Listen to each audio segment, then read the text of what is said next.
আজি এয়া আপোনালোকলৈ আগবঢ়াইছোঁ চিকেন ফ্ৰাইড ৰাইচ। এয়া চিকেন ফ্ৰাইড ৰাইচৰ কাৰণে বাসমতি ৰাইচ দি দিলোঁ চচপেনত, কেৰাহীত দি দিলোঁ। তাৰপিছতে এইখিনি সিজি আছে আৰু এফালে মই চিকেন কাটি লৈছোঁ আৰু বন্ধাকবি, কেপচিকাম, গাজৰ কাটি ল'লোঁ। চিকেনবোৰ পিচ পিচ কৰি লৈছোঁ সৰু সৰুকৈ।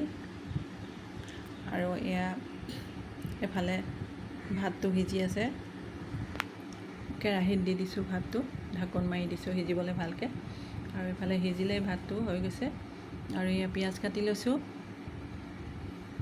পিঁয়াজ মিহি মিহিকৈ কাটি লৈছোঁ যাতে সোনকালে সিজে, ভাজ খাই।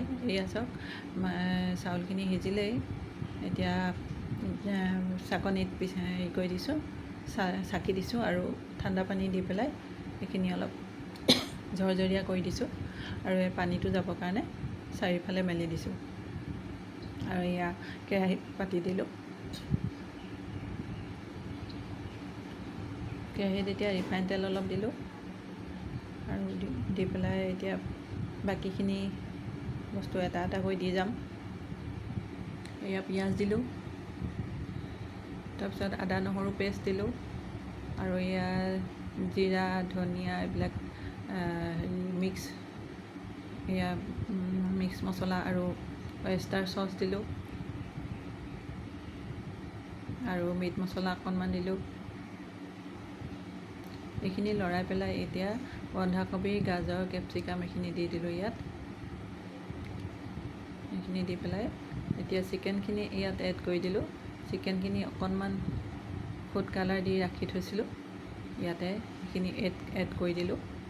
এতিয়া গোটেইখিনি লৰাই ধুনীয়াকৈ মিক্স কৰি দিলোঁ। এতিয়া চিকেন গোটেইখিনি চব্জি আৰু চিকেন। এয়া চয়া চচ অকণমান দিলোঁ আৰু চিলি চচ অকণমান দিলোঁ, আৰু এয়া জলকীয়া গুড়ি, আৰু এয়া নিমখ দি দিছোঁ। এই গোটেইখিনি মিক্স কৰিছোঁ ভালকৈ। মিক্স হোৱাৰ পিছত এতিয়া চাউলখিনি দি দিম, ভাতখিনি বাসমতি ৰাইচ দিম। এয়া অকণমান টেঙা চেপি দিছোঁ, টেঙা চেপি দিলে খুব ধুনীয়া ভাল হয় খাবলৈ। এয়া চাউলখিনি, ভাতটো দি দিলোঁ, বাসমতি ৰাইচটো এতিয়া খুব ধুনীয়া ঝৰঝৰীয়া হৈ গ'ল অলপ দি থৈ দিয়াৰ কাৰণে। আৰু ইয়াত চাওক, খাবলৈ ল'লোঁ। খাবলৈ খুব ভাল হৈছিল, খুব টেষ্টি হ'ল খাবলৈ। আপোনালোকেও এনেকৈ বনাই চাব, বাসমতি ৰাইচে চিকেন ফ্ৰাইড ৰাইচ। খুব মজা হৈছিলে খাবলৈ।